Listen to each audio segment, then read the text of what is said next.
আহ, মা, খুব পেট ব্যথা হচ্ছে। চলো রনিকে নিয়ে এখনই প্রদীপ ডাক্তারের কাছে যাই। তুমি জানো না প্রদীপ ডাক্তারের কোনো বৈধ আরএমপি সার্টিফিকেট নেই। অন্য ডাক্তারের কাছে চলো। বৈধ আরএমপি সার্টিফিকেট ছাড়া গ্রামীণ চিকিৎসকের ক্লিনিক খুলে রোগী দেখা আইনত অপরাধ।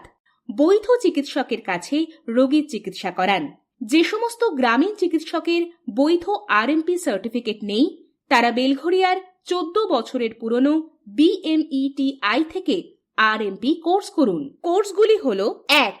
RMPIA 1 বছরের সার্টিফিকেট কোর্স, কোর্স ফি 13,500 টাকা। 2. BIAMS 2 বছরের RMP basic diploma course, course fee 22,000 টাকা। 3. DBMS 2 বছরের homeopathy biochemic course, course fee 23,500 টাকা। 4. BDAS 2 বছরের basic dental system alternative medicine course, course fee 22,000 টাকা। ভর্তির জন্য ফর্ম সংগ্রহ করতে ও কোর্স সম্পর্কে বিস্তারিত জানতে হোয়াটসঅ্যাপ করুন 9732863028 নম্বরে।